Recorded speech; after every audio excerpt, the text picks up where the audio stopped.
Muy buenos días, Latinoamérica.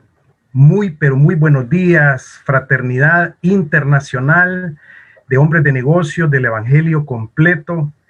Es una verdadera bendición, un gozo que sentimos todos los que estamos aquí en esta sala virtual, en esta sala de oración que vamos a compartir este día y que nos vamos a unir en un mismo sentir y en un mismo pensar para orar por cada uno de ustedes. Muy, pero muy bienvenidos a las personas que nos acompañan a través de la página de Facebook de FINEC EM. Realmente queremos unirnos en oración por sus necesidades este día. Sabemos que tenemos un Dios todopoderoso, un Dios grande y que quiere bendecirnos. Así es que vamos a comenzar esta jornada y quiero presentarles el primer punto, el devocional. Y en esta ocasión, el devocional está a cargo de un gran amigo, un gran servidor del equipo de intercesión Latinoamérica, el señor Raúl de Angelo, director de intercesión de Argentina. Así es que los micrófonos son tuyos, Raúl. Gracias Omar. Bueno, buenos días a todos, a todas. Un privilegio muy grande que Dios nos da en esta mañana, poder comenzar así, ¿no? Unidos en un mismo propósito y dejando que Dios tome control de nuestras vidas. Yo quería compartirles una palabra que es una palabra muy especial para todos nosotros, ¿no? Porque fue la palabra que de algún modo el Espíritu Santo puso en el corazón de nuestro presidente internacional como lema para esta próxima convención el mes que viene, ¿no? Y es una palabra que el apóstol Pedro compartió en su primera epístola, y quiero compartir con ustedes el versículo 10 y el 11, que dice: y después de que ustedes hayan sufrido un poco de tiempo, Dios mismo, el Dios de toda gracia, que los llamó a su gloria eterna en Cristo, los restaurará y los hará fuertes, firmes y estables. A Él sea el poder por los siglos de los siglos. Amén. Una poderosa declaración en donde hay tres palabras que de alguna manera se convierten en atributos imprescindibles para este tiempo que todo el mundo está viviendo. Pero nosotros hemos elegido ser parte de un sistema diferente, ¿verdad? En el momento en que Dios, por su gracia y a través de Jesús, nos sacó de ese lugar de oscuridad en donde estábamos y nos llevó a su luz. Y en esa luz entendimos que Dios, cada vez que nosotros le damos el control de nuestra vida, hace cosas que no estaban en nuestra estructura vieja, ¿verdad? Sabemos que cuando oramos y decimos venga tu reino, le estamos diciendo a Dios que Él tome gobierno, ¿no? Y cuando Dios gobierna, nos da esos atributos: ser fuertes, ser firmes y estables. Pero qué interesante cuando empezamos a entender que la connotación de esas palabras son muy distintas dentro del marco del gobierno de Dios. Porque en general nuestra vieja cultura nos hacía entender que el concepto de ser fuertes, ser firmes y estables obedecía a otra manera de ver, ¿no? En el reino de Dios, en el griego la palabra es basileia, habla del gobierno, habla del reino en el cual nosotros elegimos por voluntad ser parte. Y fíjense que cuando uno toma control del poder que tiene la palabra de Dios en nuestras vidas, es muy importante entender el contexto, ¿no?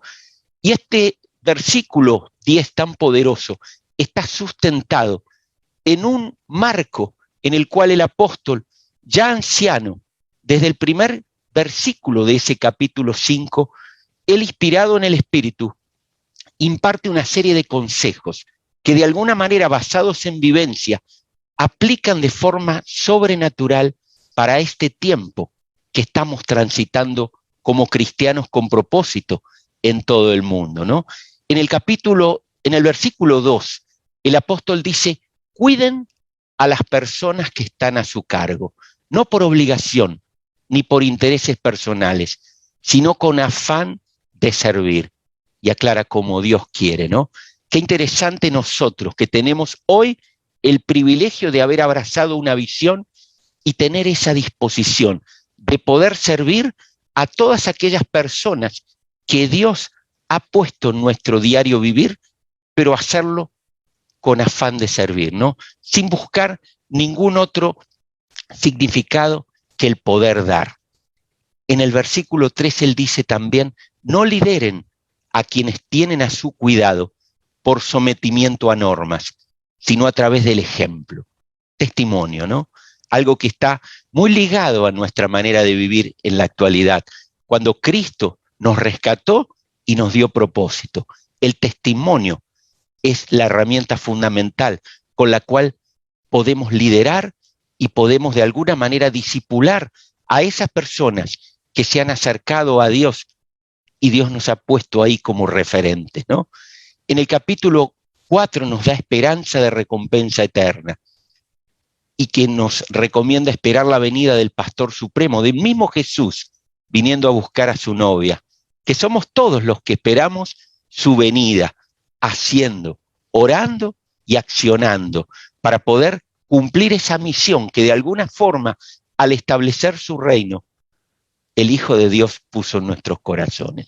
Pero fíjense qué interesante, el capítulo 4, él da ahí una pista de cómo es vivir en el gobierno de Dios. Él dice, revístanse de humildad todos, los líderes y los liderados. Y hace mención a una declaración muy poderosa. Dice, Dios resiste a los soberbios y Él da gracia a los humildes. Qué importante, ¿no? Saber que la humildad es un atributo, es una condición necesaria para que el gobierno de Dios en nuestra vida nos lleve al nivel que Él tiene diseñado.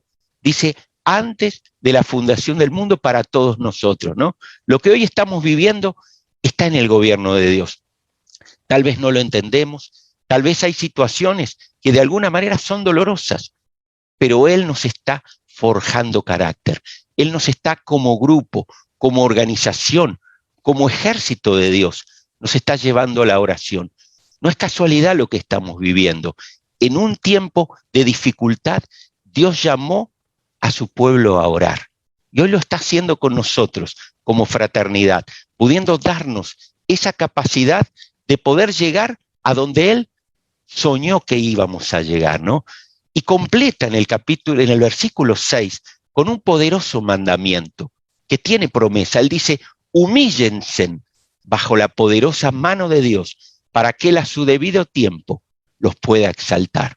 Nos da idea de paciencia, el saber esperar en Dios y depositando en Él toda ansiedad, porque Él es quien tiene cuidado de nosotros, ¿no? Fíjense en que esto es un principio de paternidad. De alguna manera, Dios nos hizo hijos. En su diseño, Él nos dio esa característica, ¿no? Con lo cual, cuando nosotros vivimos situaciones de ansiedad, como todos la vivimos, debemos recordar eso, ¿no? En el principio de paternidad, poder depositar en Él toda esa ansiedad, porque Él, en su gobierno perfecto, tiene un plan para cada uno de los que estamos aquí. En el capítulo 7 nos habla también de practicar el dominio propio, de ejercitarlo y de estar alerta, en oración y comunión constante con el Espíritu Santo. Porque de esa manera sabemos que el adversario de nuestras almas, que Él está, dice, como león rugiente buscando que salgamos de la cobertura para ahí devorarnos, ¿no? Por eso es tan importante que todo lo que hagamos para el Señor sea en unidad, en orden y en obediencia, porque una oveja solitaria y autosuficiente verdaderamente se convierte sencillamente en alimento para los lobos. Por eso, uno de los aspectos fundamentales que llevamos adelante cuando oramos es hacerlo en unidad. Es lo que estamos viendo, un mover de Dios como nunca antes, ¿verdad? Salas de oración en donde los servidores se convierten en instrumentos poderosos, pero no es por ellos, es por la gracia de Dios, ¿no?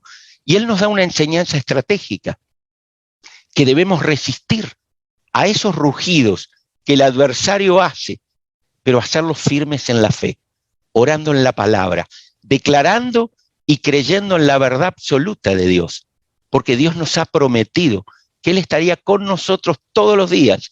Y aunque el adversario ruja, y esos rugidos son tal vez un diagnóstico médico adverso, malas noticias económicas, vaticinios negativos sobre el futuro, amenazas, todo lo malo que de alguna manera pueden decir sobre nuestras vidas. Pero, ¿saben una cosa? Todos esos rugidos los resistimos firmes en la fe, en aquel que tiene potestad en el cielo y en la tierra, aquel que nos dio propósito, Jesucristo. Y en el versículo 9, él dice, sabiendo que en todo el mundo nuestros hermanos están soportando la misma clase de sufrimiento. Y aquí viene el corolario, que es este versículo 10. Y en ese versículo 10 él dice, y después que ustedes hayan sufrido un poco de tiempo, Dios mismo, el Dios de toda gracia, que los llamó a su gloria eterna en Cristo, dice, los restaurará. Saben que restaurar es reparar lo que se hallaba deteriorado. Y seguramente la adversidad muchas veces nos daña, pero Él dice que Él nos restaurará. Y luego de restaurarnos, Él nos hará fuertes. Saben que en el gobierno de Dios, la palabra fuerte tiene que ver con ser robusto, con estar equipados para el servicio activo. De eso se trata, mis amigos y amigas, el poder entender que Dios nos hace fuertes, nos equipa para el servicio activo, pero también nos hace firmes, consolidados mediante la promesa del Espíritu. El viento cuando sopla extingue una llamita débil, pero a su vez atiza una llama fuerte y la convierte en una hoguera. Aviva el fuego que hay en ti, para que ese fuego crezca y pueda encender a todos los que Dios ponga cercanos a tu vida. Y por último nos hace estables, cimentados. Él nos coloca en un lugar inconmovible, soportados sobre la roca que es Cristo, para que cuando ruja la tormenta de la adversidad en tu vida, sepa que en Cristo somos inconmovibles, porque la promesa no es librarnos de adversidad o luchas, sino darnos el poder para vencer, porque sin batalla no puede haber victoria. Y cierra diciendo, a Él sea el poder por los siglos de los siglos. Amén. Padre, gracias, Señor, por esta mañana. Gracias porque podemos sentir tu presencia. Gracias porque nos has unido con el propósito de llevar estas buenas noticias, pero no hacerlos a nuestra manera, sino hacerlos a la manera del Espíritu Santo de Dios, entendiendo que Él tiene cuidado de nosotros y Él nos hizo aptos, no por merecimiento, sino por su gracia. Él nos dio esa capacidad de poder ser fuertes, fuertes en el sentido de Dios, activos para el servicio, pero también firmes, sabiendo que la roca sobre la que estamos afirmados no nos va a mover, y estables, poder saber que más allá de los vientos, nuestra realidad marca depender de Dios, no depender de las circunstancias, sino depender de Él. Gracias, Señor, por este tiempo y entregamos nuestras vidas en tus manos y todo esto lo pedimos en el nombre de Jesús. Amén. Amado Padre Celestial, te damos gracias, Señor, por esta hermosa mañana. Gracias, Dios, por permitirnos estar juntos, estar en un mismo sentir, en un mismo pensar. Muchísimas gracias, Señor. Primero que nada, venimos delante de ti con un corazón contrito y humillado,